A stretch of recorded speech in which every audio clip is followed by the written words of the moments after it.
Allora, online sì, online no, regolamentazione anche di questo è un competitor anche per voi, un problema?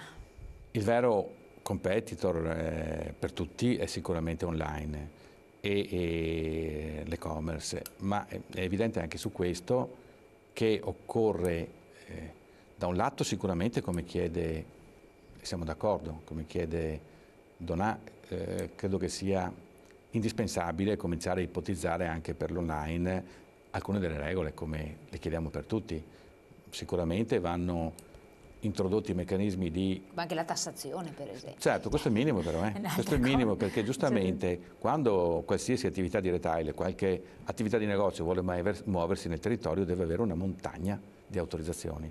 Questi si muovono con una licenza ad Amsterdam Sì. e si muovono nel mondo. Non è così, non può più essere così. E credo che su questo si debba intervenire perché finché aveva delle quote di mercato abbastanza basse poteva anche non rappresentare un rischio per i consumatori. Oggi con le quote che sta avendo può diventare un grosso rischio per Ci i sono dei consumatori. colossi che fanno... Quindi ecco, mi fa piacere che anche la grande distribuzione chieda delle regole per coloro che sono competitivi per loro, come le stiamo chiedendo noi per tutto il mondo del commercio. Quello che è vero, quello che ritengo io però è questo, non è che ritengo e penso che non è che un'apertura o chiusura domenicale agevoli questa forma di vendita. Questa forma di vendita si ricreano competitività, si crea una nuova competitività nel momento in cui tutto il mondo del retail, tutto il mondo della distribuzione comincia effettivamente ad aggiungere dei servizi e delle caratteristiche nella vendita del proprio prodotto che fanno capire come l'acquisto attraverso online Non non è ti la dà stessa quel tipo cosa. di cose, infatti. Noi abbiamo casi, diciamo alcuni così, facciamo anche un po', alcuni casi sono molto semplici per esempio, noi abbiamo persone che vanno nei negozi, si provano l'abbigliamento e così via, poi magari salutano, dicono no e vanno ad acquistare il stesso capo in online, magari per una piccola differenza. Ecco, io credo che alcune di queste cose vadano in qualche modo, come dire, potenziate, reso il consumatore più attento perché nel momento in cui queste cose poi spariranno non avrà più un negozio dove andare a provare questo prodotto, insomma qualche problema potrà averlo, insomma ecco questo era un po' il ragionamento su cui dobbiamo lavorare. Ma chiaramente diventa vincente, ed è questa la cosa su cui sono d'accordo con Donà, diventa vincente la collaborazione all'interno di un territorio tra tutti i soggetti che vi operano. Cerco di chiudere un po' il cerchio. Se, come tutti noi pensiamo, i centri storici, le aree, chiamiamole così, a forte destinazione turistica, rimarranno aperti, come sono sempre rimasti aperti anche prima del decreto Monti, io vorremmo rafforzare un po' quelle che è una delle nostre iniziative, la grande distribuzione vada ad investire lì all'interno.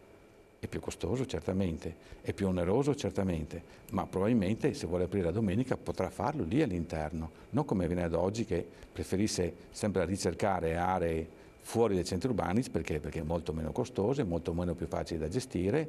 Allora ci diano una mano su questo e vedrà che tutti quanti noi vedremo come i centri storici possono recuperare velocemente. Assolutamente, giusto per fare i fatti, diciamo, per conoscere anche situazioni di altri, abbiamo anche chiesto il fatturato di Aspia come GDO e quindi i classici supermercati per capire di che realtà stiamo parlando e come vanno le cose per loro. Sentiamo insieme quest'ultima intervista. Dal punto di vista di fatturato, come sta andando la vostra realtà aziendale? La nostra azienda per fortuna sta andando bene, sta performando meglio del mercato, il panorama di mercato non è semplice. E, insomma, i consumi non crescono nel nostro paese, sono abbastanza fermi, ci sta solo un po' aiutando c'è una leggera inflazione del mercato, ma comunque fondamentalmente i consumi sono fermi e non c'è un grande dinamismo nel mercato. All'interno di questo contesto qui la nostra azienda si sta difendendo, sta continuando a fare sviluppo e questo penso che sia importante in termini di nuove assunzioni che stiamo avendo nei territori. Siamo una delle poche aziende nelle regioni dove operiamo che continua a fare sviluppo e questo quindi continua a dare la possibilità a nuove persone di entrare all'interno della nostra azienda, quindi di dare lavoro. Diciamo che in un contesto fermo come questo, ecco, andare a diminuire le ore lavorabili in un contesto di piatto in termini economico, ecco, secondo me non è un qualcosa che potrebbe aiutare, ecco, a crescere di più nel futuro. Un vostro obiettivo prossimo c'è? Il nostro obiettivo in questo momento è di portare anche nell'Emilia Romagna, che è una regione dove stiamo facendo grande sviluppo in questo momento. Insomma, noi siamo un'azienda storica nel Triveneto, quindi molto forte in Veneto, in Trentino Alto Adige, in Friuli Venezia Giulia, di riuscire a portare lo stesso livello di servizio che abbiamo ai nostri clienti e anche insomma, un ritorno positivo che abbiamo nelle nostre 3 regioni storiche, anche nella regione dell'Emilia Romagna, dove ci stiamo sviluppando, dove ci sono competitor e player nazionali insomma, molto forti e molto strutturati. Allora, 2 aspetti, consumi fermi, e questo è un dato che è emerso proprio anche in questi giorni, statici, là non si muove, il mercato è quello e non c'è da sorridere. E poi la parola sviluppo. Sviluppo un po' si riallaccia però a quello che diceva anche lei prima, cioè bisogna ripensare a delle modalità perché il sviluppo ognuno lo vede a modo proprio, no? Tanto se il mercato è quello, cioè, non è che c'è tanto da sorridere. C'è chi dice perché aprirò anche da altre parti, loro hanno detto apriamo in Emilia Romagna, benissimo, chi dice implementerò in un altro modo. Non è un suggerimento, io stavo pensando prima, un'offerta anche diversa che il piccolo potrebbe dare. Cioè nel sud Italia per esempio i piccoli vanno molto bene ancora. Certo, a parte nelle aree più povere e degradate, vanno molto bene perché offrono un'offerta diversa, cioè quello che offre il piccolo, il grande te lo offre, ma non è qualitativamente, non arriva a quell'altezza là. I prezzi sono competitivi perché alla fine tu vai dal fruttivendolo piccolo, paghi meno che non la grande distribuzione, assolutamente meno. I panifici sono una cosa pazzesca, insomma la grande distribuzione non prende così tanto, se non per una serie di prodotti di un certo genere che il piccolo non vende peraltro. Perché da noi non c'è più questo? Perché è venuto meno il casolino, è venuto meno la latteria classica, tutte queste cose che potevano offrirti prodotto più genuino, che adesso magari invece hanno quei mercatini locali, no? E poi se un altro fruttivendolo è una boutique, cioè per andare dal fruttivendolo da noi non si scherza, meglio andare in piazza. Prima partiamo dalle dichiarazioni che ha fatto adesso il direttore, cioè il fatto che i consumi sono stabili, è quello che stiamo dicendo da sempre. Il decreto non ha portato, il decreto Monti non ha portato quell'incremento di consumi che si diceva. In termini occupazionali sicuramente ha portato un trasferimento a favore della grande distribuzione e una grande perdita a favore della piccola distribuzione. Quindi partiamo da questo dato, ha confermato sostanzialmente quello che sono i dati Istat, quello che stiamo dicendo anche noi da un po' di tempo. Seconda questione, sicuramente parliamo di un gruppo che è uno dei gruppi più innovativi nel settore del retail, della distribuzione nel nostro Paese. E quindi parliamo di un gruppo che evidentemente sta investendo molto in termini di innovazione e anche sotto altri aspetti. Io credo che ci sia una questione che va portata avanti, che è quella che più volte abbiamo affrontato anche in trasmissioni, anche nelle tue trasmissioni. La necessità è sempre quella di riuscire a fare in modo che la competitività cresca all'interno di un territorio. Queste cose non ci sono più nel Veneto, perché nel Veneto abbiamo, prima regione in Italia di grandi dimensioni, abbiamo 548 metri quadrati di superficie di grande distribuzione ogni 1000 abitanti.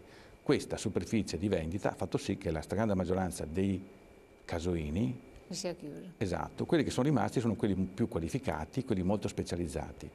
Com'è che se ne esce? Com'è che si ridà competitività? Infatti. Certamente utilizzando tutti gli strumenti innovativi che ci sono, ce ne sono una montagna, sicuramente però anche mettendo a disposizione di questi gruppi che lavorano in un determinato territorio, in una determinata area, delle caratteristiche di managerialità che probabilmente possiamo portare solo attraverso delle figure fortemente professionali.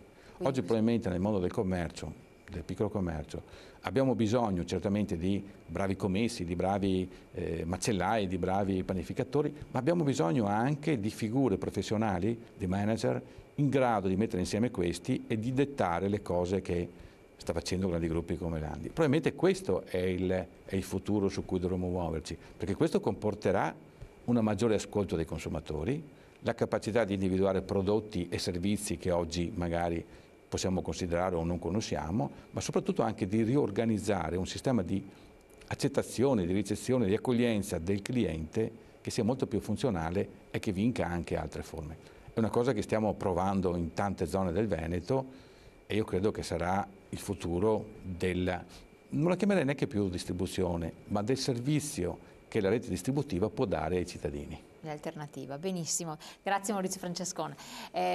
Avremo presto altre occasioni di vederci anche per parlare di questioni di sicurezza che non abbiamo affrontato, ma sappiamo che ci sono delle aperture in corso tra l'amministrazione comunale, poi la prefettura eccetera, e le categorie dei commercianti che lamentano continue spaccate, insomma so che vi siete incontrati anche di recente, però è una fase interlocutoria, vero?